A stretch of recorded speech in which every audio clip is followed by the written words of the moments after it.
கர்த்தருடைய பரிசுத்த நாமத்திற்கு மகிமை உண்டாவதாக. கர்த்தருடைய பெரிதான கிருபையினாலும் இரக்கத்தினாலும் கூட இந்த நாளுடைய சமூகத்திலே நாம் கூடி வரும்படியாய் வேதத்தில் உள்ள மகத்துவங்களை நாம் அறிந்து கொள்வதற்கு உடைய சமூகத்திலே நாம் கடந்து வரும்படியாய் இந்த வேத பாட வகுப்பையும் கூட அவர் நமக்கு நடத்தி கொடுக்க முடியாய் ஜெபசிந்தையோடு கூட நாம் காத்திருப்போம். கர்த்தருடைய ஆவியானவர் அவர் நம்மோடு கூட பேசி நம்மளை பலப்படுத்தி அனுப்புவாராக. தேவனுடைய நாமத்திற்கே மகிமை உண்டாகட்டும். ஆதியாகமம் 22வது அதிகாரம் 18வது வசனம். ஜெனிசியஸ் சாப்டர் 22 verse 18. நீ என் சொல்லுக்கு கீழ்ப்படிந்தபடியால் உன் சந்ததிக்கும் பூமியில் உள்ள சகல ஜாதிகளும் ஆசீர்வதிக்கப்படும் என்றும் என் பேரில் ஆணையிட்டேன் என்று கர்த்தர் சொல்கிறார் என்றார். ஆமென். நீ என் சொல்லுக்கு கீழ்ப்படிந்தபடியினாலே உன் சந்ததிக்குள் பூமியில் உள்ள சகல ஜாதிகளும் ஆசீர்வதிக்கப்படும் என்று ஆபிரகாமுக்கு வாக்கு கொடுத்த தேவன், அந்த ஆபிரகாம் எப்படியெல்லாம் அவருடைய சொல்லுக்கு கீழ்ப்படிந்தார் என்பதை ஆதியாகமம் 26வது அதிகாரம் 4வது வசனத்தை நாம் வாசிக்கும் பொழுது, ஆபிரகாம் என் சொல்லுக்கு கீழ்ப்படிந்து என் விதிகளையும் என் கற்பனைகளையும் என் நியமங்களையும் என் பிரமாணங்களையும் கை கொண்டபடியினால் நான் உன் சந்ததியை வானத்தின் நட்சத்திரங்களைப் போல பெருக பண்ணி உன் சந்ததிக்கு இந்த தேசங்கள் யாவையும் தருவேன், உன் சந்ததிக்குள் பூமியில் உள்ள சகல ஜாதிகளும் ஆசீர்வதிக்கப்படும் என்றார் என்று இங்கே எழுதப்பட்டதான இந்த வார்த்தைகளை நாம் கவனிக்கிறோம். என் சொல்லுக்கு கீழ்ப்படிந்தபடியினாலே என்று சொல்லும் பொழுது அப்படி என்ன கர்த்தர் சொன்னார், ஆபிரகாம் கீழ்ப்படிந்தார் என்பதை இந்த 26 இந்த நாளிலே நாம் தெரிந்து கொள்ளலாம். ஆபிரகாமுக்கு என்னெல்லாம் சொன்னாரோ அதையெல்லாம் அவர் கை கொண்டபடியினால் என்று சொல்லப்படுகிறது. ஆபிரகாமுக்கு என்ன விதித்தாரோ, என்ன கற்பனைகளை கொடுத்தாரோ, என்ன நியமங்களை கொடுத்தாரோ, என்ன பிரமாணங்களை கொடுத்தாரோ அவைகள் எல்லாம் ஆபிரகாம் என்ன செய்தாராம், கை கொண்டபடியினால் என்று ஆபிரகாம் சொல்லலை, கர்த்தரே சொல்லுகிறார். கர்த்தரே சொல்லுகிறார். ஒரு ஸ்கூலில் ஒரு மாணவன் படிக்கிறான். அந்த ஸ்கூலில் பலவிதமான விதிமுறைகள் இருக்கும், சட்டத்திட்டங்கள் இருக்கும். அவைகளை எல்லோருக்குமே அறிவிப்பார்கள். ஆனால் எல்லா பிள்ளைகளும் அதை சரியாய் கை கொள்கிறார்களா என்று கேட்டால் பிள்ளைகள் நாங்கள்லாம் கை கொள்கிறோம் அப்படின்னு தான் சொல்லுவாங்க. ஆனால் அதை யார் இடத்துல கேட்க வேண்டும்? அந்த ஸ்கூலுடைய பிரின்சிபால், தலைமை ஆசிரியரையோ, அல்லது அந்த பிள்ளைகள் இருக்கக்கூடிய அந்த வகுப்பு ஆசிரியரையோ, அல்லது ஒவ்வொரு பீரியடுக்கும் வரக்கூடியதான மற்ற சப்ஜெக்டுகளுக்குரியதான அந்த ஆசிரியர்களை நாம் கேட்டால் ஒவ்வொருவர் ஒவ்வொரு விதமாக சொல்வார்கள். இந்த பிள்ளைகள் அந்த ஸ்கூலை விட்டு படித்து வெளியே போகும்போது நன்னடத்தை சர்டிஃபிகேட் கொடுப்பாங்க, நன்னடத்தை சான்றிதழ் கொடுப்பாங்க.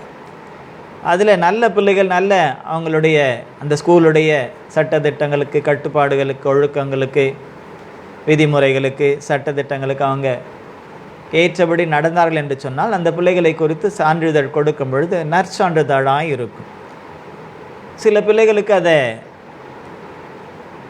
கொடுக்க மாட்டார்கள், ஒழுங்கினமான பிள்ளைகளாக இருக்கும்.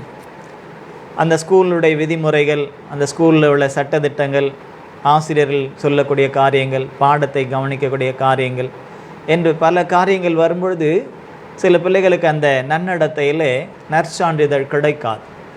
சில பிள்ளைகளுக்கு குட் போடுவாங்க, சில பிள்ளைகளுக்கு வெரி குட் போடுவாங்க, சில பிள்ளைகளுக்கு சாட்டிஸ்ஃபேக்ஷன் அப்படின்னு போடுவாங்க, சில பிள்ளைங்களுக்கு என்ன போடுறதுன்னே அவங்க முழிப்பாங்க. கடைசியாக ஸ்கூலை விட்டு போகிறாங்க, வேறு வழி இல்லையே அப்படின்ட்டு பரவாயில்லை அப்படின்ற மாதிரி ஒரு சான்றிதழ் கொடுப்பார்கள்.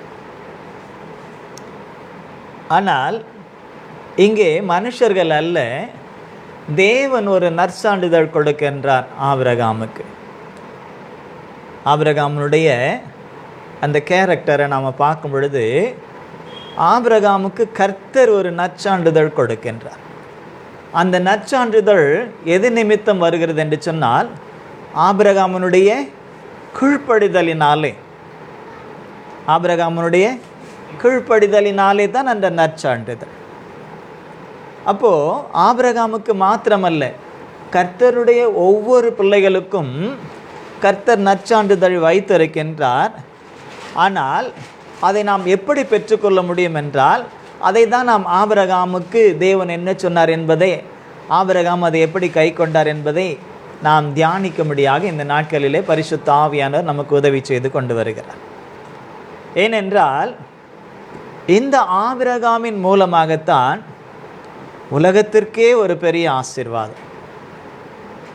ஒரு மனுஷனுடைய கீழ்ப்படிதலினாலே உலகத்திற்கே ஆசீர்வாதம். அது இன்னும் அதை மேன்மைப்படுத்தினவர் கர்த்தராகிய இயேசு கிறிஸ்து. ஒருவருடைய கீழ்ப்படியாமையினாலே உலகத்திற்கே பாவம் வந்தது. ஆதி மனுஷனாகிய நம்முடைய ஆதி தகப்பனாகிய ஆதாம், தாய் ஏவாள், இவர்களுடைய கீழ்ப்படியாமையினாலே உலகத்தில் எல்லோருக்கும் பாவம் வந்தது. அந்த பாவ சந்ததியிலே வந்து கொண்டிருந்ததான ஆபிரகாம் விசேஷமாய் கர்த்தர் அவரை அழைத்து வேறு பிரித்து அவர் நடத்தி சொல்லக்கூடிய அந்த வழிகளிலே ஆபிரகாம் மனப்பூர்வமாய் தன்னை அர்ப்பணித்து ஒப்பு கொடுத்து நடந்ததினால்தான் தேவன் அவருக்கு ஒரு நல்ல சான்றிதழை, நற்சான்றிதழை கொடுக்கிறார்.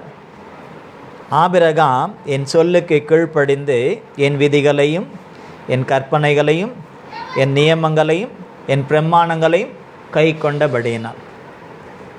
நம்ம நினைக்கலாம் அது ஒரு வசனம் தானே அப்படின்னு. வசனம்தான். ஆனால் எப்படிப்பட்ட வசனம்? ஆபிரகாமனுடைய நன்னடத்தையை, ஆபிரகாமனுடைய நற்குணத்தை அல்லது நல்ல ஒழுக்கத்தை தேவன் அவருக்கு கொடுத்த அந்த நன்னடத்தையின் அந்த ஒரு சான்றிதழாய் இது காணப்படுகிறது. அவருடைய கேரக்டரை குறித்ததான ஒரு நன்னடத்தை சான்றிதழ். கை கொண்டபடியினால் ஆசீர்வாதம் அப்படின்னு சொல்கிறார். அது ஆபிரகாமுக்கு மாத்திரமல்ல, உன் நிமித்தனா உன் சந்ததிகளையும் பூமியில் உள்ள சகல ஜாதிகளையும் நான் ஆசீர்வதிப்பேன் அப்படின்னு சொன்னார். ஆனாலும் பாவ சந்ததி ஒழிந்து போனதா? ஆபிரகாமின் கீழ்ப்படிதலினாலே பாவ சந்ததி ஒழிந்து போனதா, பாவம் நிவர்த்தியானதா என்று பார்த்தால் இல்லை என்று தான் பொருள். அதற்காகத்தான் தேவன் சில சட்ட திட்டங்களை, சில கற்பனைகளை, சில விதிமுறைகளை, சில நியமங்களை கொடுத்தார். அந்த பாவத்தின் கிரியைகளை மேற்கொண்டு தேவனோடு கூட ஒப்புரமாக வேண்டும் என்பதற்காகத்தான் இந்த விதிமுறைகள், கற்பனைகள், நியமங்கள், பிரமாணங்கள் எல்லாமே. அதை ஆபிரகாம் ஒழுங்காக செய்தார். அதனால் அவர் மூலமாக ஆசீர்வாதங்கள் வந்து கொண்டே இருக்கிறது. ஆனால் பாவத்திற்கு முடிவுண்டாயிற்றா என்று பார்த்தால் இல்லை. அதற்கு பிறகு எத்தனையோ ஆபிரகாம் மூலமாய் ஈசாக்கு, ஈசாக்கின் மூலமாய் யாக்கோபு, ஏசா. அதனால் ஏசா சீர்கெட்டு போனான். யாக்கோபு கர்த்தரை தெரிந்து கொண்டு, கர்த்தர் யாக்கோபை தெரிந்து கொண்டு அவர்கள் மூலமாய் 12 கோத்திர பிதாக்கள். அந்த 12 கோத்திர பிதாக்களுடைய வரிசையில் அப்படியே வரும் பொழுது நாம் பார்க்கும் பொழுது யூதா கோத்திரத்தில் இயேசு கிறிஸ்து, அதாவது தேவனே வேறு வழி இல்லாமல் மனுஷர்கள் மூலமாக, தான் சிருஷ்டித்த மனுஷர்கள் மூலமாக அந்த பாவ கிரியைகளை முற்றுப்பெற வைக்க வேண்டும் என்று சொல்லி அவர் எவ்வளவோ பிரயாசப்பட்டார். ஆனால் யாராலும் அதற்கு கை கொடுக்க முடியவில்லை. தேவனுடைய திட்டத்திற்கும் விருப்பத்திற்கும் சித்தத்திற்கும் அவருடைய கிரியைகளுக்கும் கை கொடுக்க முடியவில்லை. காரணம், ஏதாவது ஒரு விதத்தில் பிசாசு என்ன செய்கிறான்? ஜனங்களை, கர்த்தருடைய பிள்ளைகள் தான், யாரும் கர்த்தருடைய பிள்ளைகள் அல்லாதவர்கள் அல்ல, எல்லாரும் கர்த்தருடைய பிள்ளைகள் தான், ஆனாலும் வஞ்சிக்கின்றான். அப்படி வஞ்சித்து வஞ்சித்து வஞ்சித்து வஞ்சித்து எல்லாரும் ஏதாவது ஒரு விதத்தில் என்ன ஆகிறாங்க? விழுந்து போகிறாங்க. ஆனாலும் ஆபிரகாமோடு கூட கர்த்தர் ஒரு உடன்படிக்கை பண்ணார். அந்த உடன்படிக்கை அப்படி நினைவு கூறுகிறார். அப்படி நினைவு கூர்ந்து அதே போல் தாவீதோடும் ஒரு நித்திய உடன்படிக்கை பண்ணுகிறார். அந்த உடன்படிக்கையெல்லாம் அப்படியே நினைவு கூர்ந்து அவர் பார்க்கிறார், ஒரு சிலர் ஏதோ அவருடைய அந்த கற்பனை, அவர் சொல்லுக்கு கீழ்ப்படிந்து நடக்கிறார்கள். ஆனால் பாவம் நிவர்த்தி ஆகிறதா என்று பார்த்தால் நிவர்த்தி ஆகவில்லை. அப்போ என்ன செய்ய வேண்டும் என்பதை யோசித்து தான் தேவனே, வசனம் சொல்லுகிறது, தேவன் மாம்சத்திலே வெளிப்பட்டார் என்று சொல்லி. அப்போது ஆபிரகாம் தேவனுடைய வார்த்தைக்கு, அவருடைய சொல்லுக்கு, அவர் என்ன சொன்னாரோ, என்ன விதிமுறைகளை விதித்தாரோ, என்ன கற்பனைகளை கட்டளைகளை கொடுத்தாரோ, என்ன நியமங்களை எந்தெந்த காலத்தில் எதை எதையெல்லாம் செய்ய வேண்டும் என்று நியமித்தாரோ, அல்லது என்ன பிரமாணம் என்று சொன்னால் சட்ட திட்டங்கள், என்ன சட்டத்தை எல்லாம் கொடுத்தாரோ அதற்கெல்லாம் கீழ்ப்படிந்தார்.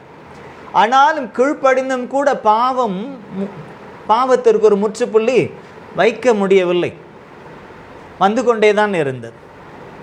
அதனால்தான் அவரே மனிதனாய் கடந்து வந்து நம்முடைய பாவங்களை, இந்த உலகத்தின் பாவத்தை சுமந்து தீர்த்தார் என்று நாம் பார்க்கிறோம். உலகம் மனுஷனுக்காய் உண்டாக்கப்பட்டது. அந்த மனுஷனுக்காய் உண்டாக்கப்பட்ட உலகத்திலே தேவன் மனுஷனை ஆசீர்வதித்து வைத்திருந்தார். அப்படிப்பட்ட ஆசீர்வாதத்தை, தேவனுடைய ஆசீர்வாதத்தையும் அபிஷேகத்தையும் அவருடைய மகிமையும் பெற்றதான அப்படிப்பட்ட தேவ மனுஷனை பிசாசு என்ன செய்தான்? விழுந்து போன பிசாசு வஞ்சித்து அந்த தேவ ஆசீர்வாதத்தை எல்லாம் தனதாக்கி அவர்களை வெறுமையாக்கி நிர்வாணியாக்கினான். ஆனாலும் தேவனோ இரக்கத்தின் ஐஸ்வர்யம் உள்ளவர். அவர் இறங்கி அவருடைய அந்த நிர்வாண கோலங்களை எல்லாம் மாற்றி, அன்றைக்கு ஒரு பலி, ஒரு ஆட்டை ஒரு பலி செலுத்தி அதனுடைய தோள்களை எடுத்து என்ன செய்தார்?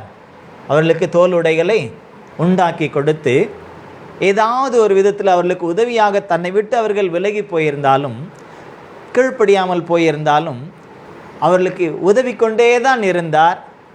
ஆனால் அதில் ஒரு சிலர் தேவனோடு கூட கொஞ்சம் இணைந்து கொண்டார்கள்.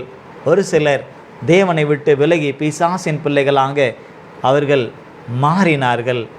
அந்த வரிசையில் வரும்பொழுது தான் ஆபிரகாமை தேவன் விசேஷமாய் தெரிந்து கொண்டு அவனை முற்றிலுமாக எல்லா கிரியைகளை, அந்த உலக கிரியைகளை விட்டு வேறு பிரித்து கொண்டு வருகிறார். கொண்டு வந்த பொழுது தான் ஆபிரகாம் இவ்விதமாக கர்த்தர் என்ன சொன்னார், அதற்கு எல்லாவற்றிற்கும் என்ன செய்தார்? அவர் கீழ்ப்படிந்தார் என்று நாம் பார்க்கிறோம். என்ன கர்த்தர் சொன்னார்? நாமெல்லாம் எவ்வளோ கர்த்தர் நமக்கு சொல்கிறார், கீழ்ப்படுகிறோமான்னு பார்த்தா மற்றவங்களெல்லாம் நம்ம குறை சொல்லுவோம். ஆமாம் முற்பிதாக்கள் அப்படி போயிட்டாங்க, ஆதாம் பாவம் செஞ்சார், இவங்க பாவம் செஞ்சார், தாவீது பாவம் செஞ்சார், அவங்க பாவம் செஞ்சாங்க, யாக்கோபு பாவம் செஞ்சார், ஏசா பாவம் செஞ்சார் அப்படின்னு நம்ம சொல்லுவோம். நாம் என்ன செய்கிறோன்னு பார்த்தா நாமளும் அதை தான் செஞ்சுக்கிட்டு இருக்கோம். ஆனால் இன்றைக்கு முற்பிதாக்கள் காலத்தில் இல்லாத ஒரு பெரிய கிருபை இந்த காலத்திலே நமக்கு இருக்க, பாவம் செய்வதற்காக அல்ல, அந்த பாவத்திலிருந்து விடுபட்டு தேவனுடைய நாமத்தை மகிமைப்படுத்துவதற்காக. அப்போது இன்றைக்கு நாம் கடந்த நாளில் பார்த்தோம். எதை பார்த்தோம்? நாம் போன வாரத்தில் நியமங்களை குறித்து நாம் பார்த்தோம். எந்தெந்த காலத்தில் எப்படி எப்படியெல்லாம் அவர்கள் செய்தார்கள், இன்றைக்கு காலத்தில் நாம் என்னெல்லாம் செய்ய வேண்டும் என்பதை குறித்து நாம் பார்த்தோம். இன்றைக்கும் நாம் பார்க்கலாம், அந்த கடைசியில் அது சொல்லப்பட்ட பிரமாணங்களை என்று பார்க்கிறோம். பிரமாணம் என்று சொன்னால் சட்டம், எல்லாம் சட்டம் என்று பொருள். பிரமாணம் என்றால் எல்லாம். நிறைய பேர் சொல்கிறாங்க, நான் எதுக்கு என்ன படிச்சிருக்கீங்க? லா படிச்சிருக்கேன், பிஏபிஎல் படிச்சிருக்கேன், எம்ஏ பிஎல் படிச்சிருக்கேன் அப்படின்லாம் சொல்கிறாங்க இல்லையா? எல்லாம் சட்டம் படித்திருக்கிறோம். இப்போ சட்டம் படித்தவங்க என்ன செய்யலாம்? வக்கீலாக போகலாம், நீதிபதியாக போகலாம், சட்ட அமைச்சராக போகலாம். ஆனால் இன்றைக்கி இருக்கிற அமைச்சர்லாம், சட்ட அமைச்சர்லாம் சட்டத்தை படிச்சுட்டு தான் வந்திருக்காங்களான்னு பார்த்தா நமக்கு தெரியாது. அரசியல் வட்டாரத்துலலாம் நம்ம அப்படிப்பட்டவங்களெல்லாம் தேட முடியாது.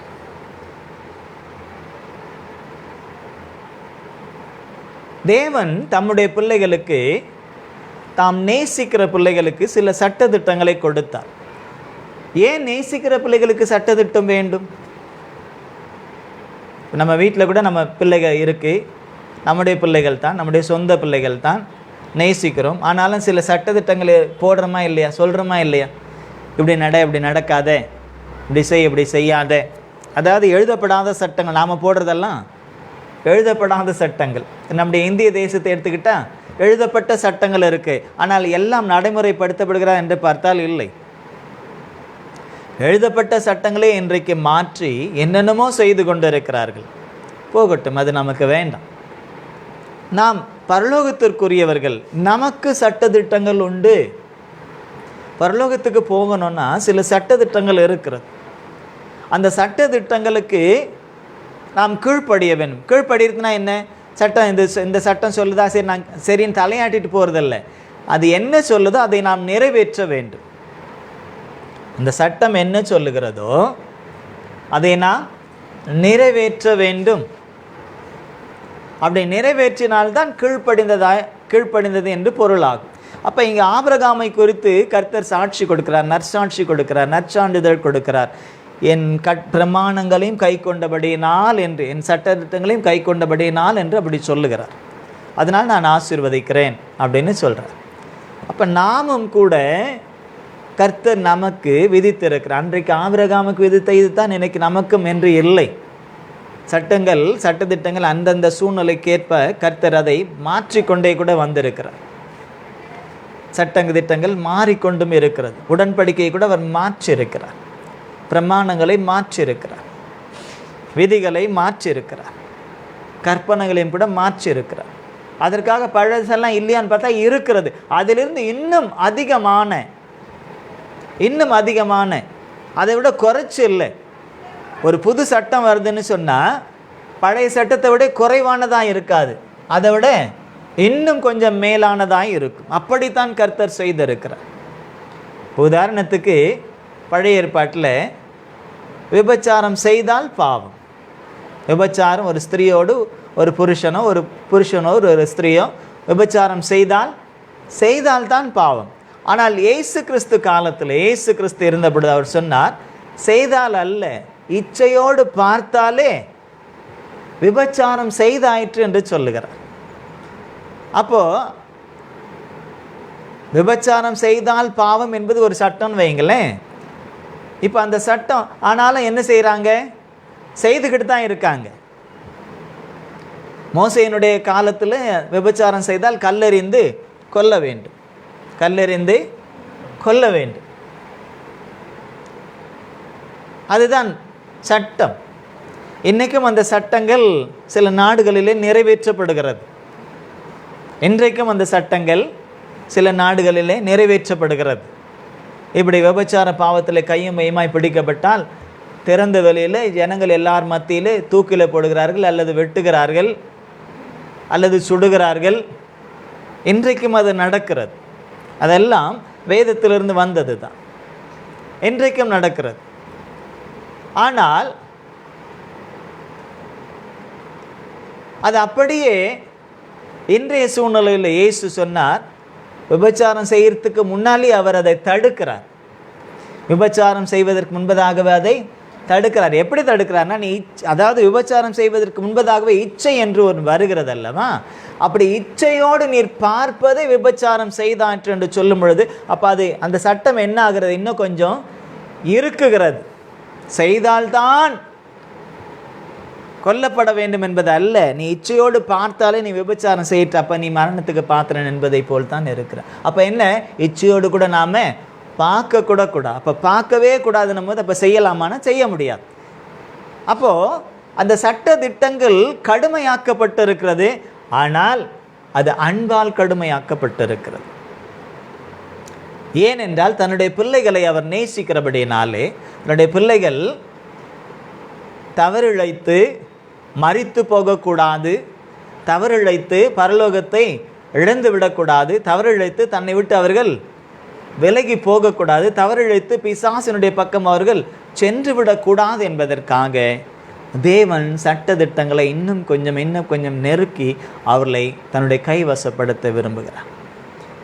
அப்போ இங்கே ஆபிரகாமுக்கு அன்றைக்கு சொல்லப்பட்ட அந்த சட்ட திட்டங்களுக்கு அவர் கீழ்ப்படிந்தார் என்று கர்த்தரே சொல்லிட்டார். அதனால் நம்ம என்ன சட்ட திட்டங்கள்லாம் அவர் கை கொண்டார், நாம் அதை ஊடுருவி பார்க்க வேண்டிய அவசியம் இல்லை. ஏன்னா கர்த்தரே இப்போ செய்யலைன்னா தான் ஏன் செய்யலைன்னு பார்க்கணும். செய்ததுக்கு அப்புறம் அதை நம்ம பார்க்க வேண்டிய அவசியம் இல்லை. ஏன்னா அது ஒன்று முற்று பெற்று விட்டதாய் காணப்படுகிறது. அவன் கீழ்ப்படிந்தான், அதனால் ஆசீர்வாதம். அப்போ நாமளும் அந்த காரியங்களுக்கு கீழ்ப்படிந்தால் ஆசீர்வாதம் உண்டு. ஆனால் இன்றைக்கு நாம் இருக்கக்கூடிய சூழ்நிலை வேறு, இப்பொழுது நாம் இருக்கக்கூடிய காலம் வேறு. ஆபிரகாமின் காலத்தில் நாம் இல்லை, நாம் இப்பொழுது கிருபையின் காலத்தில் இருக்கிறோம். இயேசு கிறிஸ்து அருளிய கிருபையான வார்த்தைகளை, கிருபையான வசனங்களை கை கொண்டு நாம் அதிலே நாம் பலப்பட்டு பரலோகம் செல்ல வேண்டிய அப்படிப்பட்ட காலகட்டத்தில் நாம் இருக்கிறபடினாலே நமக்கு என்ன சட்டதிட்டங்கள் அன்றைக்கு ஒவ்வொன்றாய் மாறிக்கொண்டே வந்தது. அதுக்கப்புறம் பார்க்குறோம், நம்ம மோசையின் காலத்தில் அவர் ஒரு சட்டத்தை கொடுக்கிறார். யாத்ராகமம் 6வது அதிகாரம் என்று நினைக்கிறேன், இல்லை 16வது அதிகாரம்.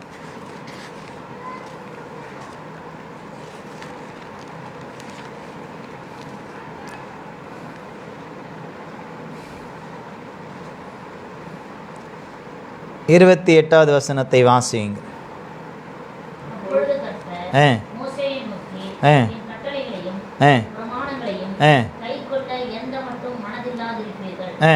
வாசிங்க.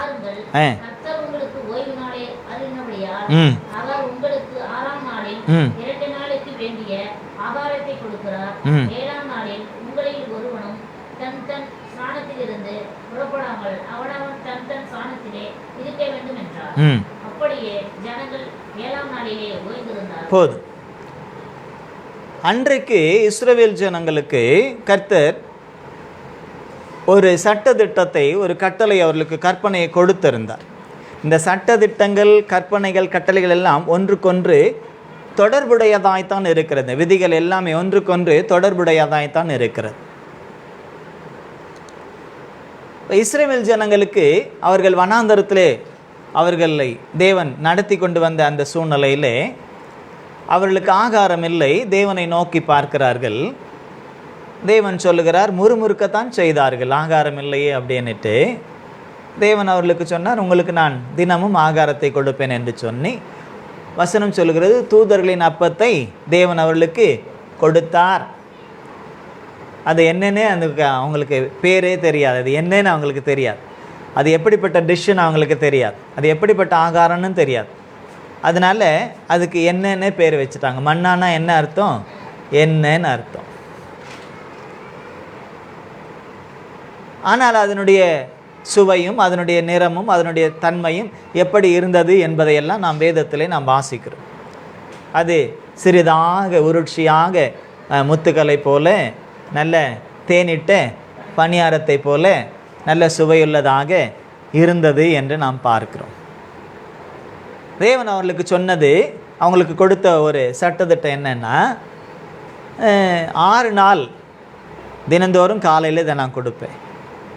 பனி பெய்யும், அதோடு சேர்ந்து இதுவும் அந்த பனியோடு சேர்ந்து இந்த ஆகாரமும் இறங்கும். உங்களுக்கு அன்னன்னைக்கு வேண்டியதை என்ன செய்யுங்க, எடுத்துக்கொள்ளுங்க. அன்றன்றைக்கு உங்கள் வீட்டில் எத்தனை பேரோ ஒரு தலைக்கு ஒரு ஓமர் அளவு என்று ஒரு அளவு அவர் சொன்னார். அவங்களுடைய காலத்தில் அந்த நாளில் இருந்த அந்த அளவுப்படி. இப்போ நமக்கு ஒரு தலைக்கு ஒரு நாளைக்கு எவ்வளோ அரிசி போடுவோம்?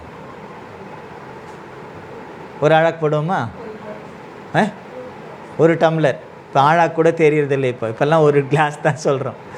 ஏன்னா ஆழாக்கு, ஒழுக்கு, காப்படி, அரைப்படி, முக்காப்படி, இதெல்லாம் ஒரு படியெல்லாம் இப்போ நமக்கு தெரியறதில்லை. இப்போ எல்லாம் கிலோ கணக்கு. ஒரு கிலோவுக்கு எத்தனை ஆழாக்குனா கூட இன்றைக்கி நிறைய பேருக்கு தெரியறதில்லை. 5 ஆழாக்கு.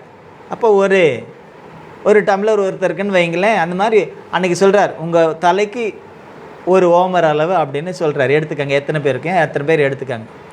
ஆனாலும் ஜனங்கள் என்ன செய்தாங்க, சில பேர் நிறைய சேர்த்தாங்களாம், சில பேர் சேர்க்க முடியாமல் கொஞ்சமாக சேர்த்தாங்க. ஆனால் வசனம் சொல்லுகிறது, அதிகம் சேர்த்தவனுக்கு அதிகமானதும் இல்லை, குறைவாய் சேர்த்தவனுக்கு குறைந்து போனதும் இல்லை. அவங்களுக்கு என்னவோ அது கரெக்டாக இருந்தது. அவர் என்ன சொல்கிறாரு, அடுத்த நாளைக்கு வைக்கக்கூடாது. அன்றைக்கி காலையில் கிடைக்கும், காலையில் சாப்பிடுங்க, மத்தியானம் சாப்பிடுங்க, ராத்திரிக்கும் சாப்பிடுங்க, அடுத்த நாள் மீதி வைக்கக்கூடாது அப்படின்னு சொல்லிடுறார். ஆனாலும் சில பேர் என்ன செய்கிறாங்க, மீதி வச்சு தெய்வ கோபத்திற்கு ஆவலாகிறாங்க. அதே போல் அவர் சொல்கிறார், 6 நாள் தான் இது உங்களுக்கு பெய்யும், 6 நாள் தான் இந்த ஆகாரம் உங்களுக்கு நான் அனுப்புவேன், 7வது நாள் உங்களுக்கு நான் அனுப்ப மாட்டேன். ஆனால் அதுக்குன்னு உங்களை பட்னியும் போட மாட்டேன். என்ன செய்வேன், 6வது நாளே நீங்கள் என்ன செய்யுங்க, ஒரு தலைக்கு ஒரு ஓமர் அளவுனா 2, அந்த 7வது நாளுக்கும் சேர்த்து 2 எடுத்துக்கங்க, 2 ஓமர் அளவு எடுத்துக்கங்க, 2 டம்ளர் எடுத்துக்கங்க, இல்லை 2 கிலோ எடுத்துக்கங்க ஒருத்தருக்கு. ஆனால் அது ஒன்றும் ஆகாது, பூச்சி பிடிக்காது, நாராது, ஒன்றும் ஆகாது. 7வது நாளில் மட்டும்தான். மற்ற நாளில் மீதி வச்சா பூச்சி பிடிக்கும், நாரும். 7வது நாளில் மாத்திரம் அப்படி வச்சுக்கலாம், ஒன்றும் ஆகாது. ஏன்னா 7வது நாள் ஓய்வு நாள் அப்படின்னு சொல்கிறார். அதாவது ஜனங்கள் வேலை செய்தாலும் வேலை செய்யலைனாலும் தேவன் 6 நாள் வேலை செய்து 7ஆவது நாளிலே ஓய்ந்திருந்தார், ரெஸ்ட் எடுத்தார். வேலையெல்லாம் செஞ்சுட்டு ரெஸ்ட் எடுத்தார். நாம் ரெஸ்ட் எடுத்தால் என்ன செய்வோம்? சில பேருக்கு சந்தோஷம் கூட வராது. புலம்பிக்கிட்டே இருப்பாங்க. நம்ம தான் எல்லாத்தையும் செஞ்சுட்டு உட்காரத்துக்கு நேரம் இருக்கா பற்றியா, இப்படி இருக்கா பற்றியா, அப்படி இருக்கா பற்றியா, நம்ம தான் செய்ய வேண்டியிருக்குன்னு உட்காந்துக்கிட்டு புலம்பிக்கிட்டு இருப்பாங்களே, அப்படியே சந்தோஷப்படமா, எல்லாம் முடிஞ்சிடுச்சே, சரி ஓகே சந்தோஷம் அப்படின்னு இருக்க மாட்டாங்க. ஆனால் தேவன் ரெஸ்ட் எடுத்தாராம், ஓய்ந்து இருந்தாராம். அதனால் அதை பரிசுத்தமாக்கினார் என்று ஆதி ஆகமத்தில் நாம் வாசிக்கிறோம். அதை பரிசுத்தமாக்கினார் என்று நாம் ஆதி ஆகமத்தில் நாம் வாசிக்கிறோம். அப்போ அதனால் அவர் என்ன செய்கிறார்? அந்த நாளை பரிசுத்தமாக்கி ஜனங்களும் கூட அதே போல் 6 நாள் அவங்க வேலை செய்யட்டும். 6 நாள் வேண்டிய காரியங்கள் எல்லாம் அவர்களுக்கு செய்து கொள்ளும். ஆனால் 7ஆவது நாள் என்ன செய்யணும்? ஒரு மனுஷன் ஓய்ந்து இருக்கணும். ஓய்வு நாள், அது ஓய்வு நாள், ரெஸ்ட் எடுக்கிற நாள். வேறு ஒன்றும் செய்யக்கூடாது, வேலை ஒன்றும் செய்யக்கூடாது.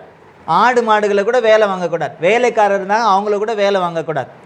இன்னும் பார்க்க போனால் அடுப்பு பற்ற வைக்கக்கூடாது. அன்னைக்கு சமைப்பதற்கு அடுப்பு கூட பற்ற வைக்கக்கூடாது. இப்படித்தான் இருந்தது. ஓய்ந்து இருக்கணும், அவன் ரெஸ்ட் எடுக்கணும். வேறு எதுக்காகவும் அன்னைக்கு கொடுக்கப்படலை இந்த ஓய்வு நாள். அந்த ஒன்றுக்காகத்தான் அவன் ரெஸ்ட் எடுக்கணும் அப்படின்றதுக்காக கர்த்தர் அதை கொடுத்தார். அதை பரிசுத்த நாளாக ஆக்கினார், ரெஸ்ட் எடுக்கிற நாளாக மாற்றினார். இஸ்ரவேல் ஜனங்கள் வனாந்திரத்தில் எகிப்தில் இருக்கும்போது அந்த ஓய்வு நாள்லாம் அவங்க கடைபிடிக்க முடியாத சூழ்நிலை. ஏன்னா அவங்க அந்நிய தேசத்தில் இருந்தாங்க. அங்கே அவன் சொல்கிறது தான் சட்டம் இல்லையா? இப்போ இஸ்ரவேல் தேசத்தில் இருக்கிறவங்களுக்கு சண்டே அவங்களுக்கு ரெஸ்ட் நாள் கிடையாது. அவங்களுக்கு எனக்கு ரெஸ்ட்டு, அவங்க என்ன நினைப்பாங்க, இந்த ஓய்வு நாள்னு சொன்னால் சனிக்கிழமை 7ஆவது நாள் தான் அப்படின்ட்டு இந்த கால கணக்குகள் எல்லாம் மாறி போனது. எது முதல் நாள் எது 2ஆவது நாள், நம்ம இன்றைக்கி இதுதான் முதல் நாள் 2ஆவது நாள் சொல்கிறதெல்லாம் அதுதான் முதல் நாள் 2ஆவது நாள்லாம் நமக்கு தெரியாது. அப்படி அது மாறிக்கொண்டே போயிருக்கிறது. நிறைய காலங்களிலே அது மாற்றம் எடுத்திருக்கிறது. உண்மையான முதல் நாள் எது, 2ஆவது நாள் எது, தேவன் முதல் நாளிலே செய்த அந்த முதல் நாள் எதெல்லாம் நமக்கு தெரியாது. எத்தனையோ காலங்கள் மாறி போயிருக்கிறது. கேலண்டர்களுடைய தன்மைகள் எல்லாம் மாறி இருக்கிறது.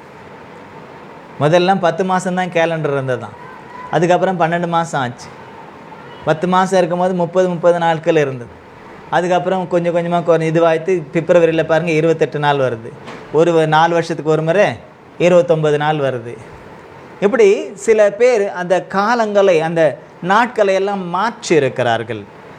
ஆகவே இப்பொழுது நாம் இதுதான் முதல் நாளான்னு நமக்கு தெரியாது. ஆனால் ஏதோ அதுதான் முதல் நாள் நம்ம நினச்சிட்டு செய்துட்டு இருக்கோம். ஏதோ அதிலாவது நம்ம என்ன செய்யணும்? உண்மையாக இருக்க வேண்டும். அதிலாவது நாம் உண்மையாக கடைப்பிடித்து தேவன் என்ன சொல்கிறார் அதை நாம் செய்ய வேண்டும். அப்போ இங்கே நாம் பார்க்குறோம் 7ஆவது நாளும் மறுபடியும் இவங்க என்ன செய்கிறாங்க? சில பேர் போயிட்டு வெளியே போயிட்டு ஓய்ந்திருக்க சொல்கிறார். ஆனாலும் வெளியே போயிட்டு என்ன செய்கிறாங்க? மன்னா விழுந்திருக்கா, மன்னா வந்திருக்கா, ஏற்கனவே வீட்டில் என்ன இருக்குது சேர்த்து வச்சுருக்காங்க. அந்த 7ஆவது நாளுக்கு வேண்டியது ஏற்கனவே என்ன கர்த்தர் கொடுத்துட்டாரு, சேர்த்து வச்சுருக்காங்க. ஆனாலும் சில பேர் மீறி என்ன செய்கிறாங்க? போயிட்டு பார்க்குறாங்க. அப்போ தேவனுக்கு அது கோபம் வருகிறது. அதான் அவர் சொல்கிறார், அப்பொழுது கர்த்தர் மோசையை நோக்கி, என் கட்டளைகளையும் என் பிரமாணங்களையும் கை கொள்ள எந்த மட்டும் மனதில்லாது இருப்பீர்கள். அப்போது முதல்ல நம்ம மனசார அதை மனதில்லாமல் இருப்பீங்கன்னா என்ன அர்த்தம்? மனசில் அது இல்லை. அப்போது கட்டளைகள் அவர் கொடுத்தாலும், பிரமாணங்கள் கொடுத்தாலும், விதிகளை விதித்தாலும், நியமங்களை நம்ம கொடுத்தாலும் முதல்ல அது எங்கே எழுதப்படணும் தெரியுமா? ஒரு நோட்டு பென்சில் ஒரு பேப்பரில் அல்ல. எங்கே எழுதப்படணும்? நம்முடைய மனசில், நம்முடைய இருதயத்தில் எழுதப்படணும். மனசார ஒரு காரியத்தை நம்ம ஏற்றுக்கொண்டால்தான் அதை நாம் கை கொள்ள முடியும். சட்டத்திட்டங்களை மனதார ஏற்றுக்கொண்டால்தான் அந்த சட்டத்திட்டங்களை நாம் என்ன செய்ய முடியும்? கை கொள்ள முடியும். சில பேருக்கு அது மனசில் இல்லாதனால தான் சட்டத்திட்டங்களை என்ன செய்கிறாங்க? மீறுகிறார்கள். இங்கே மீறி தப்பிக்கலாம், சட்டங்களில் இருக்க ஓட்டைகளை வைத்து தப்பி வெளியே வரலாம். ஆனால் தேவனுக்கு முன்பதாக நாம் என்ன செய்ய முடியாது? மீறி நடந்து ஒரு காரியத்தையும் செய்ய முடியாது. இங்கே இருக்கக்கூடிய கோர்ட்டில், இங்கே இருக்கக்கூடிய நியாய சங்கத்தில் சாட்சிகளை வைத்து, நடந்த காரியங்களை வைத்து, அந்த சட்டத்திட்டத்தின்படி அது ஒத்து வருதான்னு பார்த்து, சில பேருக்கு தப்பு பண்ணியிருப்பான், அவனுக்கு விடுதலை கிடச்சிரும். தப்பே பண்ணாதவனுக்கு என்ன செய்திருவாங்க? தண்டனை கொடுத்துருவாங்க. ஆனால் தேவன் முன்பதாக அப்படி நடக்க முடியாது. அவர் அந்தரங்கத்தில் உள்ளதை வெளியரங்கமாக்குற தேவன், வெளிச்சத்தில் கொண்டு வருகிற தேவன். அப்போது அவருக்கு முன்பதாக நாம் இதை செய்யலை அவங்க தான் செஞ்சாங்க அப்படியே பழியெல்லாம் நம்ம போட முடியாது. அவருக்கு முன்பதாக நாம் நிர்வாணிகளாக இருக்கிறோம் என்பதைத்தான் வேதம் சொல்லுகிறது. அப்போ கர்த்தருக்கு கோபம் வருது. எந்த மட்டும் மனதால் இருப்பீர்கள்? பாருங்கள், கர்த்தர் உங்களுக்கு ஓய்வு நாள் அருளினபடியால் அவர் உங்களுக்கு 6ஆம் நாளில் 2 நாளுக்கு வேண்டிய ஆகாரத்தை கொடுக்கிறார். 7ஆம் நாளில் உங்களில் ஒவ்வொருவனும் தன் தன் ஸ்தானத்திலிருந்து புறப்படாமல் அவனவன் தன் ஸ்தானத்தில் இருக்க வேண்டும் என்றார். அப்படியே ஜனங்கள் 7ஆம் நாளில் ஓய்ந்திருந்தார்கள் என்று நாம் பார்க்கிறோம். இப்படி மோசேயின் காலத்தில் சில சட்டதிட்டங்களை கொடுத்தார். அதுக்கப்புறம் இந்த பாவத்தின் பிராயச்சித்தம் செய்வதற்காக அந்த மோசேயின் காலத்தில் அவர்களுக்கு ஆசரிப்பு கூடாரத்தை உருவாக்கி அதில் சில சட்டதிட்டங்களை அவர்களுக்கு வகுத்து கொடுத்தார். அதில் நம்ம பார்க்குறோம், லேவியராகமம் 6வது அதிகாரம்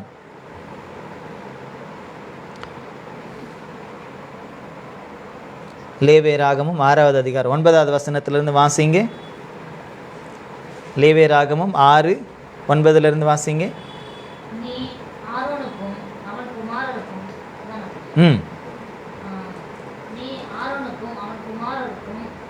கற்பிக்க வேண்டிய சர்வாங்க தகன பலியை புரிய பிரமாணம் என்னவென்றால், சர்வாங்க தகன பலியானது நாள் முழுவதும் விடியற்காலம் மட்டும் பலிபீடத்தின் மேல் எரிய வேண்டும். பலிபீடத்தின் மேலுள்ள அக்கினி எரிந்து கொண்டே இருக்க வேண்டும்.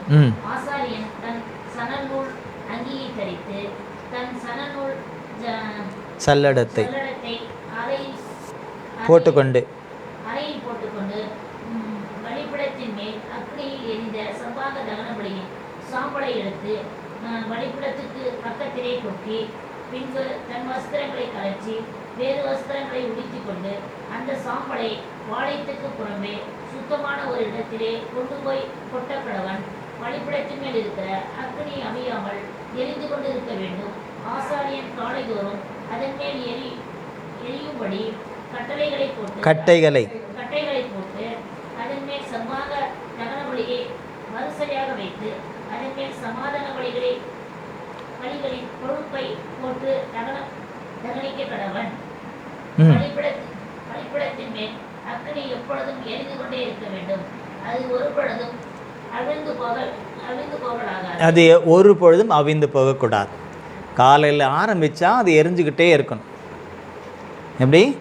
காலையில் ஆரம்பிக்கிறது விடியற் காலத்தில், முழுவதும் விடியற்காலம் மட்டும் பலிபீடத்தின் மேல் எரிய வேண்டும். என்ன எரியணும்? தகன பலி எரியணும். சர்வாங்க தகன பலி. சர்வாங்க தகன பலினா என்ன? சர்வாங்க தகன பலி அப்படின்னா சர்வ அங்கத்தையும் தீயிலிட்டு சாம்பலாக்குவது. டாப் டு பாட்டம், உச்சந்தலையிலிருந்து உள்ளங்கால் வரை. இது மனுஷ பலி அல்ல. மனுஷர்களுக்காக, மனுஷருடைய பாவங்களுக்காக அன்றைக்கு ஆடுகளை, மாடுகளை, புறாக்களை, இப்படி அவர்கள் என்ன செய்தாங்க? காளைகளை எல்லாம் பலி செலுத்தினார்கள்.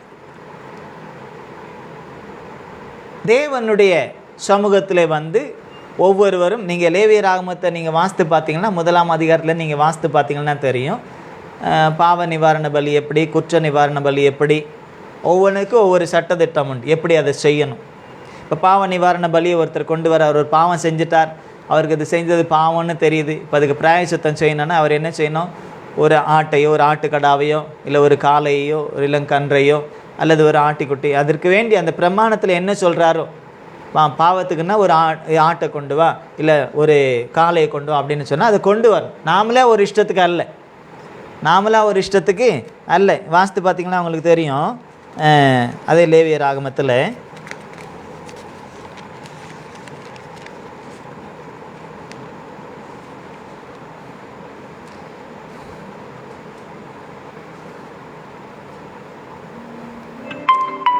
லேவியராகமம் 1வது அதிகாரம் 2-3 வாசிங்க.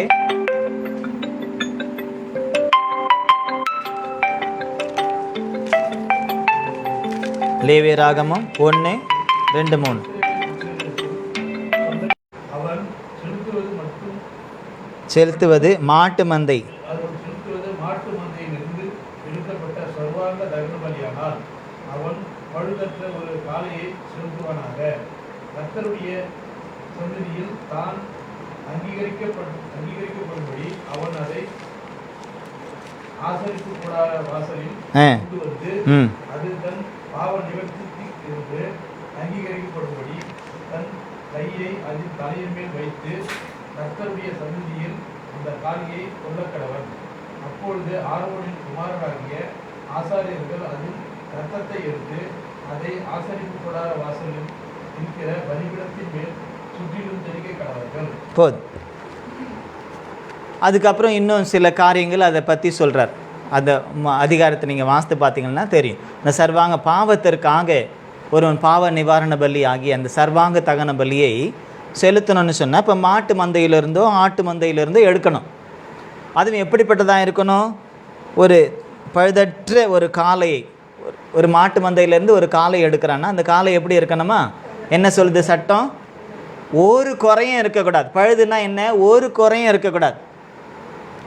சிலது கால் உடைஞ்சி, கை உடைஞ்சி, கண் பூ விழுந்து, இல்லை நொண்டி, இல்லை குட்டை நெட்டை, அப்படியெல்லாம் சிலது இருக்கும் இல்லையா? அந்த மாதிரி இல்லாமல் ஒரு காளைன்னு சொன்னால் எப்படி இருக்கணுமோ எந்த ஒரு குறையும் இல்லாமல் அப்படி பழுதற்ற ஒரு காளையை செலுத்த வேண்டும்.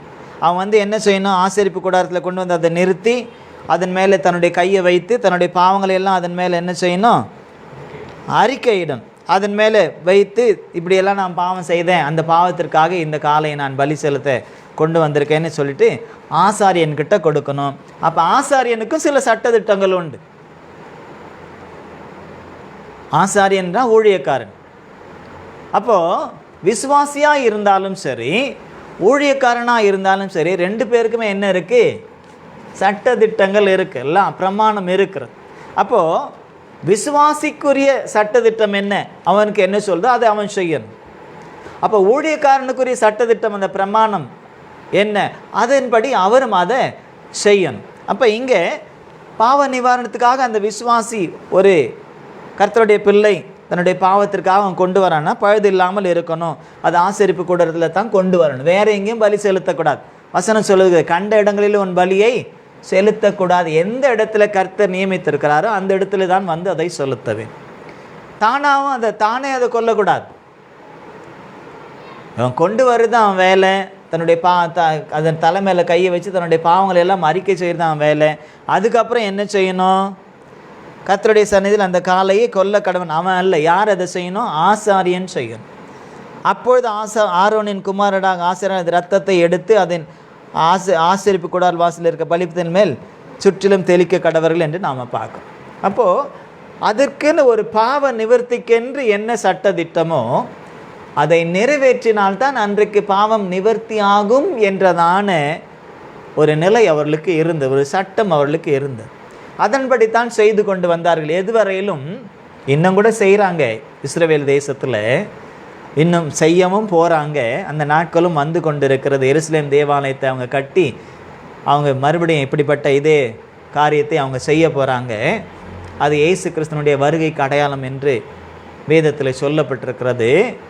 ஆனால் இந்த காரியத்தை இயேசு தன்னை பலியாக்கி, தன்னை அந்த பாவ நிவாரண பலியாக ஒப்பு கொடுத்து நமக்கெல்லாம் விடுதலை கொடுத்துருக்கார். எதிலிருந்து? காளையை இழுத்துட்டு வந்து அது மேலே கையை வச்சு நம்ம பாவங்களை எல்லாம் அது மேலே சுமத்தி நாம் தப்பிக்கிற அந்த காரியத்தில் இருந்து, அதை கொல்லக்கூடிய அந்த காரியத்தில் இருந்து. அப்படி அல்ல நமக்கு இன்றைக்கு, அப்படி அல்ல. ஒரு காளையின் மூலமாக அல்ல, நமக்கு பாவ நிவாரண பலி இயேசு கிறிஸ்து. ஒரு காளையின் இரத்தத்தினால் அல்ல நமக்கு பரிகாரம், இயேசு கிறிஸ்துவின் இரத்தத்தினாலே நமக்கு பரிகாரம். நமக்கு சட்டதிட்டங்கள் வேறு. அன்றைக்கு நம்முடைய முற்பிதாக்கள் காலத்தில், மோசையின் காலத்தில், இன்றைக்கும் இஸ்ரவேலிலே இனிமேலும் நடக்கக்கூடிய இந்த காரியங்கள் இருக்கிறது.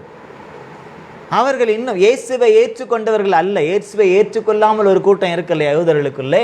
அவர்கள் அதை நிறைவேற்றுவார்கள். ஏனென்றால் அவர்கள் இயேசுவை இரட்சகராக அவர்கள் அங்கீகரிக்கவில்லை, ஏற்றுக்கொள்ளவில்லை.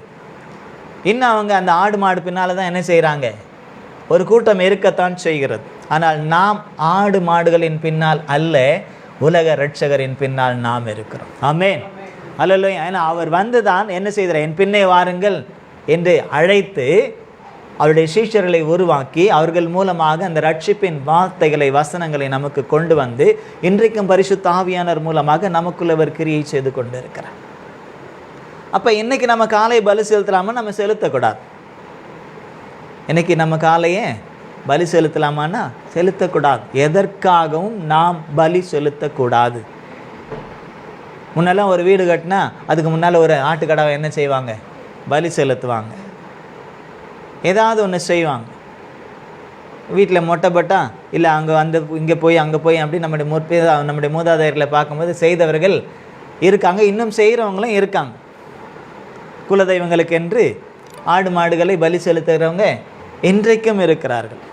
சரி, போகட்டும். ஏனென்றால் அவர்களுக்கு இயேசு கிறிஸ்துவின் மூலமாய் வரக்கூடிய அந்த ரட்சிப்பை அவர்கள் பெற்றுக்கொள்ளாததினால், அல்லது இயேசுவை அவர்கள் தன்னுடைய இரட்சகராக அவர்கள் ஏற்றுக்கொள்ளாததினால், விசுவாசிக்காததினால் இன்னும் அந்த ஆடு மாடுகள் பின்னால் அவர்கள் இருக்கிறார்கள். ஆனால் நாம் அப்படி அல்ல. நம்மை அதிலிருந்து நீங்களாக்கி ரட்சித்திருக்கிறார். அதற்காகவே நாம் தினந்தோறும் என்ன செய்யணும்? அவருக்கு ஸ்தோத்திர பலிகளை செலுத்தணும். சர்வாங்க தகன பலியாய் நம்மையே ஒப்பு கொடுத்து, சர்வாங்க தகன பலினா என்ன அர்த்தம்? சர்வ அங்கத்தையும் பலியாக்குவது. பலின்னா எப்படி? சாதாரண பலி இல்லை, அக்னியில் வைத்து பஸ்பமாக்குவது, சாம்பலாக்குவது. அப்போ இயேசு கிறிஸ்துவுக்குள்ளே நம்மை ஒப்பு கொடுத்து நம்முடைய டோட்டல் உச்சந்தலையிலிருந்து உள்ளங்கால் வரை நம்முடைய எல்லா அவயவத்தையும், ஐம்புலன்களையும் அவருக்குள்ளே ஒப்பு கொடுத்து அவர் என்ன சொல்லுகிறாரோ அதை மாத்திரம் நிறைவேற்றுவது தான் ஆபிரகாம் அவருடைய சொல்லுக்கு கீழ்ப்படிந்தபடினால் எப்படி ஆசீர்வாதம் உண்டானதோ அதே போல் நமக்கும் உண்டாகும். இப்போ நமக்கு இன்றைக்கி சட்டத்திட்டங்கள் வேறு, அன்றைக்கு இருந்த சட்டத்திட்டங்கள் வேறு. அப்போ சர்வாங்க தகன பலியை கொல்லணும்னா பாருங்கள், அவன் எப்படி கொண்டு வரணும்? ஆசாரியன் என்ன செய்யணும்னா, ஆசாரியன் அதற்கென்று அவன் கொல்லணும். அந்த ரத்தத்தை எடுத்து பலிபீடத்தில் தெளிக்கணும். அதுக்கப்புறம் அந்த தோல் உரிக்கணும், அதை கழுவணும், அந்த சாணியெல்லாம் தனியாக எடுக்கணும். அதுக்கப்புறமா இதை என்ன செய்யணும்? பலிபீடத்தின் மேலே கட்டைகளை அடுக்கி அக்னியை கொளுத்து அதன் மேலே என்ன செய்யணும்? இந்த காலையை வைத்து ஃபுல்லாக என்ன செய்யணும்? அதை எரித்து சாம்பல் ஆக்கணும். அதுக்கப்புறம் அந்த சாம்பலை கொண்டு போயிட்டு என்ன செய்யணும்? யார் கொட்டணும்? கொண்டு வந்தவன் இல்லை, இதெல்லாம் ஆசாரியனுடைய வேலை. அவன் கொண்டு போயிட்டு அதை சுத்தமான ஒரு இடத்துல கொட்டணும். இப்படி நிறைய காரியங்கள் அன்றைக்கு இருந்தது. ஆனால் இன்றைக்கு அவைகளுக்கு நம்மை நீங்களாக்கி ரட்சித்திருக்கிறார். அன்றைக்கு சொல்லப்பட்டது அக்னி பலிபீடத்தின் மேலே என்ன செய்திருக்கணுமா? என்ன செய்யப்படணும்னு சொல்லும்போது, ஒருபோது அது எரிந்து கொண்டே இருக்க வேண்டும், அது அவிந்து போகக்கூடாது. அப்போ இன்னைக்கு நமக்கு என்ன வசனம் சொல்லுகிறது? வெளிப்படுத்தின விசேஷத்தில் அவர் சொல்கிறார், நீங்கள் அனலும் இல்லாமல் குளிரும் இல்லாமல் இருந்தால் நான் என்ன செய்வேன்? வாந்தி பண்ணி போடுவேன். இன்னும் வசனம் சொல்லுது, நாம் எப்படி இருக்கணும்? ஆவியிலே அனலாயிருங்கள் அப்படின்னு ரோமரில் நம்ம வாசிக்கிறோம். ஆவியிலே அனலாயிருங்கள்னு எங்கே வாசிக்கிறோம்? ரோமர் 12வது அதிகாரம்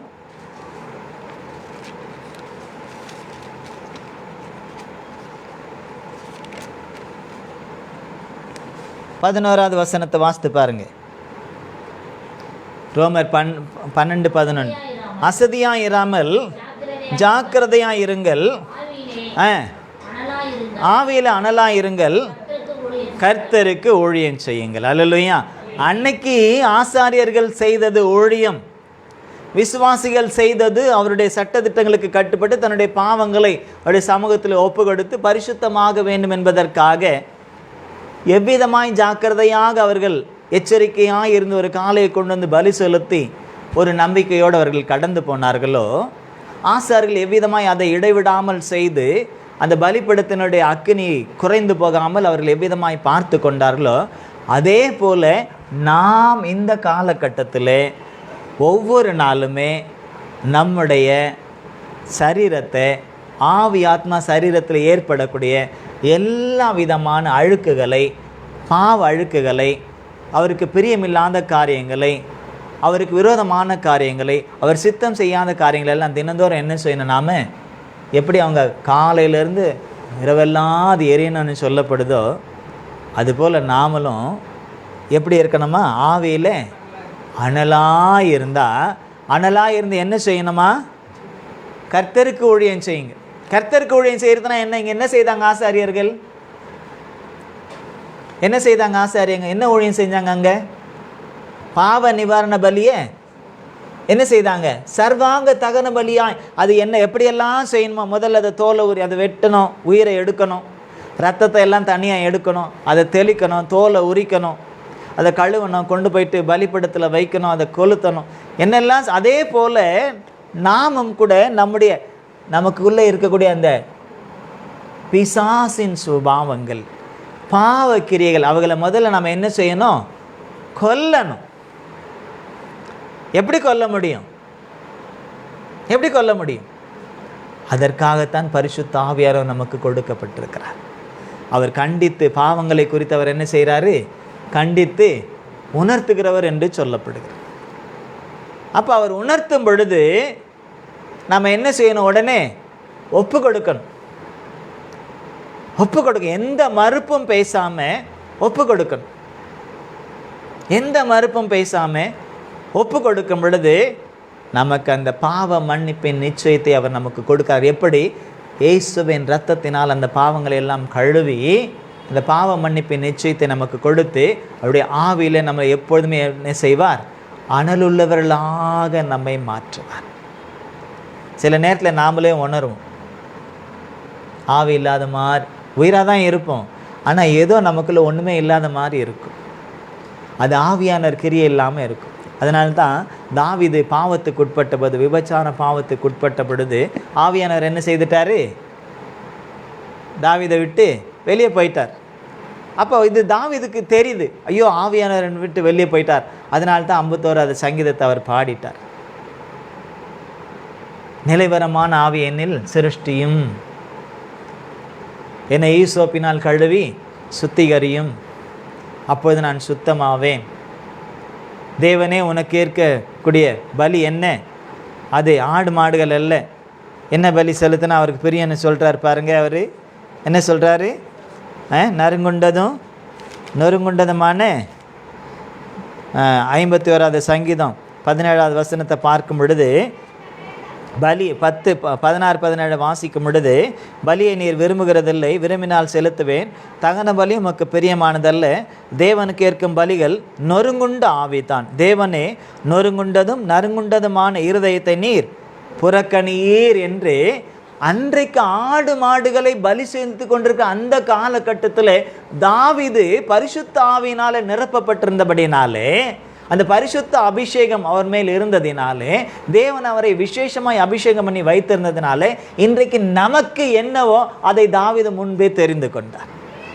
இன்றைக்கு நமக்கு எப்படி ஆவியினாலே எல்லா காரியங்களும் நிவர்த்தியாக்கப்படுகிறது என்று நாம் பார்க்கிறோமோ, இயேசுவின் இரத்தத்தினால் எவ்விதமாய் நமக்கு நிவர்த்தியாக்கப்படுகிறது என்று நாம் பார்க்கிறோமோ, அதை விசுவாசிக்கிறோமோ, அதே போல தான் அங்கே தாவீது அன்னைக்கு இருந்த அந்த சூழ்நிலையில் பலி செலுத்தினால் ஓகே என்று சொல்லக்கூடிய அந்த காலகட்டத்தில் அவர் சொல்றார், பலியை நீர் விரும்புகிறது இல்லை, விரும்பினால் செலுத்துவேன், தகன பலியும் உமக்கு பிரியமானதல்ல. ஏன்னா தப்பு பண்ணிட்டு என்ன செய்யலாம்? தப்பு பண்ணிட்டு போயிட்டு காலையை செலுத்திட்டே இருந்தா அதனால என்ன பிரயோஜனம்? என்ன பிரயோஜனம்? சில பேர் சொல்லுவாங்க, நாங்கள் அட்வான்ஸாக என்ன பஞ்சாயத்தில் நாங்கள் பணம் கட்டிட்டு நாங்கள் தப்பு பண்ணிக்கிட்டே இருக்கிறோம் அப்படின்ட்டு. அந்த மாதிரி இதுதான் சரி, நம்ம தப்பு பண்ணால் நாம் சாவு போகிறதுல ஆடு மாடு தானே சாவு போகுது, சரி கொண்டு போய் செலுத்துவோம் அப்படின்ற ஒரு, எதற்காக சட்டம் கொடுக்கப்பட்டதோ அந்த சட்டத்தின் மேல் ஜனங்கள் என்ன சொல்கிறது, அதை நம்மால் ஒரு உயிர் போகக்கூடாது அப்படிதான் நினைக்கணும். ஐயோ நான் பாவம் செஞ்சால் கண்டிப்பாக என்ன செய்யணும், ஒரு ஆடோ மாடோ பலி ஆகணும், ஐயோ நம்மால் ஒரு பலி அப்படி ஆகக்கூடாது என்று அந்த நிலைமை வரணும். ஆனால் ஜனங்களுக்கு அது ஈஸியாக போச்சு, அதனால் அது மாற்றப்படுகிறது. மேலும் அதனால் அவங்களுக்கு மறுபடியும் அவங்களுக்கு அந்த பாவ உணர்ச்சி இருந்து கொண்டே இருக்கிறது. வேற ஒரு பாவம் போது இன்னொன்று அப்படின்னு இருந்துக்கிட்டே இருக்குது. அதனால தான் நமக்கு ஒரு நித்திய பலியை இயேசு கிறிஸ்துவின் மூலமாய் நமக்கு ஏற்படுத்தி தந்து அவருடைய இரத்தத்தினாலே நம்மை கழுவி சுத்திகரித்து நமக்கு ஒரு நம்பிக்கையும் விசுவாசத்தையும் கொடுத்திருக்கிறார். அதோடு பரிசுத்த ஆவியையும் அவருடைய அபிஷேகத்தை அவருடைய அக்கினியை நமக்கு கொடுத்து நாம் பாவத்தில் இருந்து நாம் பாவம் செய்யக்கூடிய சூழ்நிலைகள் வந்தாலும் கூட அவைகளுக்கு விலகி ஓடி நம்மை காத்து கொள்வதற்கு, அப்பப்போ அலாரம் அடிக்கிறதுக்கு, அப்பப்போ மணி அடிக்கிறதுக்கு, அப்பப்போ நம்மளை எச்சரிக்கிறதுக்கு ஆவியானவரை நம்மோடு கூட வைத்திருக்கிறார். ஆமென். ஆகவே இதை நாம் உணர்ந்து ஒவ்வொரு நாளும் செய்யப்படணும். அப்போது தேவ சமூகத்தில் ஒவ்வொரு நாளும் இது அன்றாடம் செலுத்த வேண்டும் என்று சொல்லப்பட்டிருக்கிறது. அப்போ இன்றைக்கு நமக்கு என்ன சட்டத்திட்டம்னா, அன்றாடம் தேவ சமூகத்தில் நம்மளை ஒப்பு கொடுத்து செபிக்கணும். எப்படி? பலிபீடத்தில் பலியாய். அன்றைக்கி எவ்விதமாய் ஒரு காளையை அல்லது ஒரு ஆட்டுக்கடாவை சர்வாங்க தகன பலியாய் பாவத்திற்காக அவர்கள் பலி செலுத்தினார், அதே போல் தினந்தோறும் நம்மளை ஒப்பு கொடுத்து செபிக்கணும். ஆண்டவரே என்னை ஆசீர்வதின்னு இல்லை, தினந்தோறும் ஒப்பு கொடுத்து இன்றைக்கி நான் என்ன செய்தேன், அது காலையிலே ஜெபிக்கலாம். இந்த நாளெல்லாம் காத்துக்கலாம், எந்த பாவத்தையும் செய்யக்கூடாதுன்னு சொல்லிட்டு, இல்லை இரவு படுக்கைக்கு போகும்போது இன்றைக்கி என்னெல்லாம் நான் செஞ்சேன்னு ஒருவேளை நமக்கே தெரிஞ்சால் அதெல்லாம் நம்ம கர்த்தருடைய சமூகத்தில் என்ன செய்யணும்? அறிக்கை செய்யணும். தெரியலன்னா வேதனை உண்டாக்கும் வழிகள் உண்டோ என்று பார்த்து என்னை நித்திய வழியில் நடத்தும் என்னை ஒப்பு கொடுக்குறேன் ஆண்டவர்னு ஒப்பு கொடுக்கும். நம்முடைய அப்போஸ்தல கிறிஸ்தவனுடைய சபையினுடைய ஸ்தாபகர் பாஸ்டர் சுந்தரம் ஐயா அவர்கள், ஊரே உலகமே அவரை பரிசுத்தவான்னு சொல்லுது. இன்றைக்கும் அப்படி தான் சொல்கிறாங்க, அன்றைக்கும் அப்படி தான் சொன்னாங்க. ஆனால் அவருடைய ஜெபம் என்ன தெரியுமா? அவன் காலையில் எழுந்த உடனே பாவியாகி என் மேல் கிருபையாயிரும் ஆண்டவரே. ஊர் உலகமே அவரை பரிசுத்தவான்னு சொல்லுது. ஆனால் அவருடைய ஜெபம் காலையில் எழுந்த உடனே என்ன ஜெபமா? பாவியாகி என் மேல் கிருபையாயிரும். அப்போ ஊர் உலகம் என்னெல்லாம் சொல்லட்டும், நாம தேவனுக்கு முன்பதாக எப்படி இருக்கிறோம்? பாவமே செய்யலைன்னா கூட நாம் பாவத்திலிருந்து நம்மளை அவர் ரட்சிக்கலைன்னா நம்ம பாவி தான். ஆகவே பாவம் நம்மை மேற்கொள்ளாதபடிக்கு அவர் நம்மளை காத்து கொள்ளணும். ஏசு ஒரு ஜெபிக்க வந்த 2 பேரை குறித்து அவர் சொல்லும்பொழுது, ஒருத்தன் பரிசேயன், ஒருத்தன் ஆயக்காரன். பரிசேயன் அவர் எல்லாம் நான் இதை செய்கிறேன் அதை செய்யணும் முன்னால் பலிபீடத்து முன்னால் வந்து டெய்லி நான் தினந்தோறும் இப்படி செய்கிறேன் அப்படி செய்கிறேன், வாரத்தில் 2 தரம் உபவாசிக்கிறேன், ஒழுங்காக ஆராதனைக்கு வரேன், நான் காணிக்கை கொடுக்குறேன், தசமம் கொடுக்குறேன், எல்லாம் நான் செய்கிறேன். அது மாத்திரமல்ல அந்த பின்னால் நிற்கிறான் பாரு, அந்த ஆயக்காரனை போல் நான் இல்லை அப்படின்னு இவர் தன்னை ரொம்ப நீதிமானாக ஆக்கினார். ஆனால் அவன் என்ன செய்தான்? ஆயக்காரன் என்ன செய்தான்? ஒன்றுமே சொல்லலை. நான் இதை செஞ்சேன் அதை செஞ்சேன் இப்படி செஞ்சேன் அப்படி செஞ்சேன்னு ஒன்றுமே சொல்ல, ஒரே ஒரு வார்த்தை தான், ஆண்டவரே பாவியாகி என் மேல் கிருபையாயிரும். இயேசு சொன்னார், இவன் அல்ல அவன்தான் நீதிமானாக்கப்பட்டுப்பான். தன்னுடைய நீதி இப்படியெல்லாம் நான் செய்தேன். சில பேருக்கு அதுதான் தெரியும், நம்ம என்ன செய்தோம், நான் ரொம்ப நீதின்ற மாதிரி தான் தெரியும். ஆனால் நம்ம என்ன பாவம் செய்தேன்னு நமக்கு அதை சொல்ல மனசு வராது. ஆனால் அடுத்தவங்களை சொன்னால் அவங்கக்கிட்ட இருக்க நீதியை நம்ம பார்க்க மாட்டோம், அவங்கக்கிட்ட இருக்க நல்ல குணங்களை நம்ம பார்க்க மாட்டோம். உடனே எதை தான் பார்ப்போம்? நம்முடைய கண் எதை தான் பார்க்கும்? கெட்டதை தான் பார்க்கும், கெட்டதை தான் யோசிக்கும், கெட்டதை தான் சொல்லும், நல்லதை சொல்ல மாட்டாங்க. இப்போ கூட இந்த தமிழ்நாட்டில் ஒரு பாட்டு ஓடிக்கிட்டு இருக்கு, கள்ளத்தனம் செய்த கருணாநிதி அப்படின்னு சொல்லிட்டு ஒரு பாட்டு ஓடிக்கிட்டு இருக்குது. அந்த மனுஷன் எவ்வளோ நல்லது செய்திருக்கிறார். உண்மையில் பார்க்க போனால் அவங்க காலத்தில் தான் தமிழ்நாடெல்லாம் முன்னேற்றம் அடைந்தது. இன்றைக்கி இருக்கவங்களுக்கு அதெல்லாம், இப்போ இருக்கிறவங்கெல்லாம் ஒன்றுமே முன்னேற்றத்துக்கான ஒரு காரியத்தையும் செய்கிறவங்க இல்லை. அவரை குறை சொல்கிறவங்க யாரும் முன்னேற்றத்துக்கான காரியங்களே செய்கிறவங்க இல்லை, செய்ய போகிறவங்களும் இல்லை. ஆனால் அந்த ஒரு தவறான இப்போ அவர் இல்லை இருந்தால் கூட சொன்னால் கூட பரவாயில்ல, ஒரு மனுஷன் உயிராக இருந்து சொன்னால் கூட பரவாயில்ல, ஒரு தப்பு. ஒரு மனுஷன் இல்லை, உயிரோட இல்லை, அதுவும் நல்ல பக்குவப்பட்டு நல்ல காரியங்களெல்லாம் செய்து தப்பு பண்ணாத மனுஷன் யாரும் இல்லை இல்லையா? தப்பு பண்ணாத மனுஷன் எல்லாருக்கிட்டையும் இப்போ குறை சொல்கிற அந்த பாடினவர்கிட்ட எவ்வளோ தவறு இருக்கும், அந்த குரல் யாருதுன்னு தெரில. அவர் பாடினவர்கிட்ட கூட நிறைய தவறு இருக்கும், நிறைய பாவங்கள் இருக்கலாம், அவர் எத்தனையோ காரியங்களை தோகங்கள் கூட செய்திருக்கலாம். ஆனால் அது இல்லை, அவருக்கு பாட சொன்னாங்க, பாடிட்டார், பைசா வாங்கின்னு போயிட்டார். ஆனால் இன்றைக்கி அதை ஒரு பெருசாக காரியமாக அதை போட்டுக்கிட்டு நிறைய காரியங்கள் அப்படி செய்யும்போது, இருக்கும்போது ஒருத்தரை குற்றப்படுத்துறது வேறு, இல்லாத பொழுது அவர்களை இழிவாய் பேசுவது அது ஏற்க முடியாத ஒன்றாக இருக்கிறது. அதாவது உயிராக இருக்கவங்களே இப்போ 3 பேர் இருக்காங்கன்னா 3 பேர் மாத்திரம் பேசிக்கணும், இல்லாதவங்களை பற்றி என்ன செய்யக்கூடாது, பேசக்கூடாதுன்னு சொல்லப்படுது உயிராக இருக்கும்பொழுது. அப்போ இல்லாதவங்க, உயிராக இல்லாதவங்களை பற்றி நம்ம பேசலாமான்னா பேசக்கூடாது. அவங்களுடைய காலங்கள் முடிந்து போச்சு.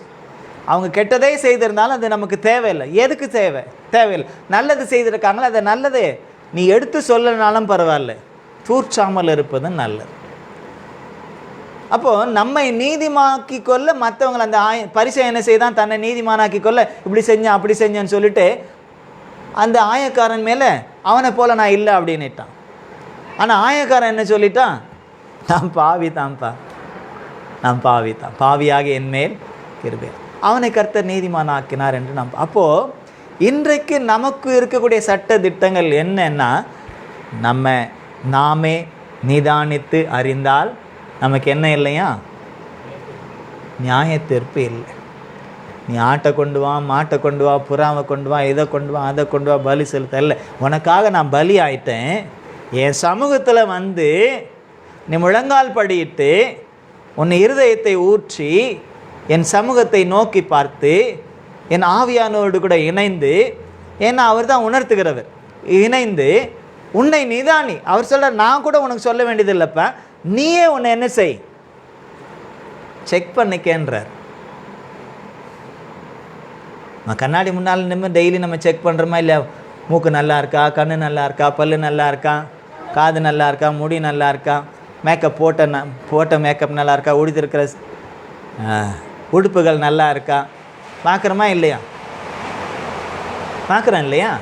அதே போல் தேவ சமூகத்தில் நாம் நின்று, தேவ சமூகத்தில் வந்து அவருடைய சமூகத்தில் உட்காந்து நம்ம என்ன செய்யணும், வீட்லேயே தான், வேறு எங்கேயும் போக வேண்டிய அவசியம் இல்லை, வேறு எங்கேயும் போக வேண்டிய அவசியம் இல்லை, வீட்லேயே. சரி, ஒரு வேளை வீட்டில் எனக்கு ஜெபிக்க முடியல, நீங்கள் சபைக்கு வரலாம், சபையில் வந்து ஜெபிக்கலாம், தப்பு இல்லை. நம்மை நாமே நிதானிக்க வேண்டும், வேறு யாரையும் அல்ல. அதனால தான் நம்ம நீதிமொழிகளில் வாசிக்கிற ஞானியின் கண்கள் அவன் முகத்தில். அப்போ நம்மை நாமே, மற்றவங்கள இல்லை, நம்மளை தான் பார்க்கணும். நான் எப்படி இருக்கேன், தேவனுக்கு முன்பதாக நான் எப்படி இருக்கேன், அப்பா நமக்கு அப்படி நமக்கு தெரியலையா, நம்ம கேட்குறோம் தாவீது கேட்பதை போல், அப்பா நான் எப்படி இருக்கேன், வேதனை உண்டாக்கும் வழிகள் உண்டு என்று பார்த்து என்னை நித்திய வழியில் நடத்தும். நான் உமக்கு முன்பதாக இருக்கேன், உமக்கு மறைவாக நான் எங்கேயும் போக முடியாது, என்னை சரி பண்ணுங்க.